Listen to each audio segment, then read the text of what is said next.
Hello everyone, I am Shalini Kiran Kujur from IIPS DAVV. In this video, I am going to discuss about energy consumption issues in wireless sensor network.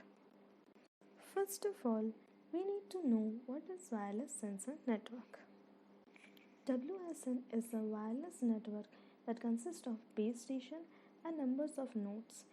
These networks are used to monitor physical or environmental conditions like sound, pressure, temperature, and cooperatively pass data through the network to the main location. Now let us see abstract on the topic.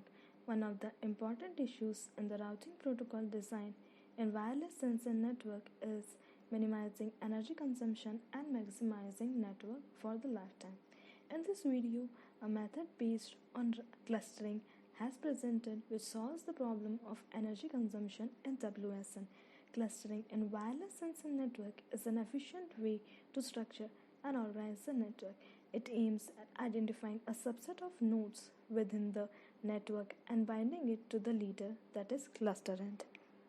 Introduction. WSN are a special type of computer networks that found wide application due to its high capacity. Despite improvements in WSNs because of the large number and small size of sensor nodes, they require batteries with low power. Also, due to the usage of this network in the harsh and unavailable environment, it is not possible to recharge or change the sensor nodes. Therefore, one of the important problems in the WSN is the energy limitation problem. During recent years, sensor networks have been attended significantly, especially with created an extension of microelectromechanical system technology that makes it easy to build intelligent sensors. These sensors are small and their mathematical and computational resources are limited, that in comparison with traditional sensors are cheaper. The battery is the primary energy source in the sensor node, and replacing or recharging the sensor battery is almost impossible. Due to the lack of continuous access to the sensors or the numerous numbers of them, the secondary energy source is the energy that gains the sensor node from the environment, which can be referenced to solar panels that may be added to the nodes. A WSN can include several hundred to thousands of sensor nodes, therefore, it can be used in a variety of projects, including wind or solar power plants. WSN is used in three main areas, that is production, distribution, and power consumption in smart electrical networks.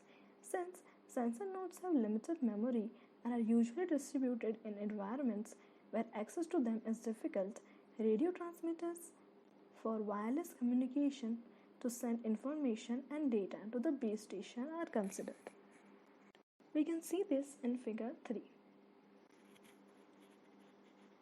In general, WSN can be classified into two aspects. First, sensing desired parameters from the environment. Second, connection establishment for sending information to the sync node. Generally, WSN have fixed nodes or nodes with a very limited movement, that all nodes send their information directly, that is single step, or indirectly, that is multiple steps towards the sync node. Usually, WSN includes a central station and can connect to the number of sensors via radio link. Data will collect via this wireless sensor will send to the gateway. Then the transmitted data by the gateway connection will use. The control and monitoring center collects information about the energy consumption of sensor nodes in a period or the amount of energy produced in a given area, and therefore provides appropriate instructions for increasing or reducing power generation. Figure 4 shows base station has a direct communication with the sensor nodes. Clustering in WSN. In cluster-based routing methods, nodes with more energy can be used to produce and send information, while fewer nodes can be used to sense the vicinity of the target. The hierarchy process by creating clusters and assignment specific tasks to cluster heads can have a major contribution to scalability lifetime and overall energy efficiency of the system and avoid single pass architecture. Hierarchical routing by performing the data collection and combination will reduce a number of messages sent to the base station, which is an efficient way to consume less energy in a cluster. Hierarchical routing is mainly of two-layer routing. One layer used to select cluster heads, another layer for routing. Clustering routing are potentially the most effective methods for reducing energy consumption in sensor network, and they have used a lot of application in recent years.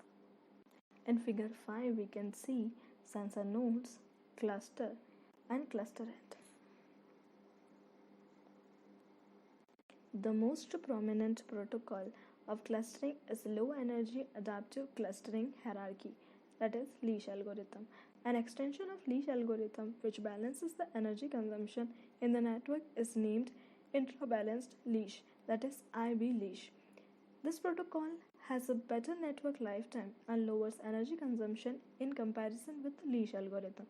Optimal clustering of nodes and the precise determination of the cluster head can play an effective role in energy-aware clustering algorithm and significantly increase the lifetime of WSNs. Hierarchical routing is an efficient method for consuming less energy in a cluster, aggregating and combining data to reduce the number of messages sent to the base station, and most importantly, the significant drop for transmitting data to the base station. Scalability in this field requires load balancing and appropriate utilization of resources, as well as application requiring effective data aggregation. Important criteria and the design of clustering algorithm for WSNs are: first, formation of cluster.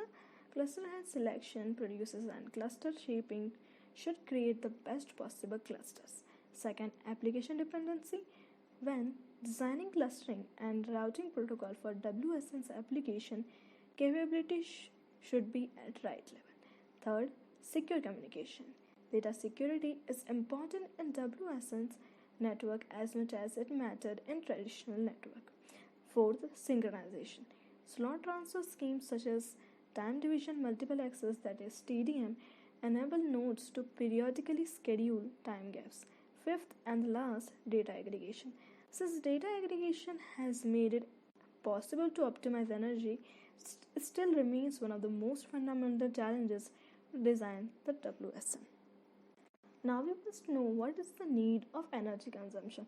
Energy consumption is the most important factor to determine the life of a sensor network, because usually sensor nodes are driven by battery.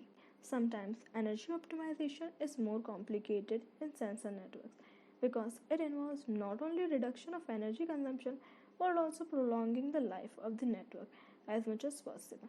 The optimization can be done by having energy awareness in every aspect of design and operation. This ensures that the energy awareness is also incorporated into groups of communicating sensor nodes and the entire network, and not only in the individual nodes. Here comes the conclusion.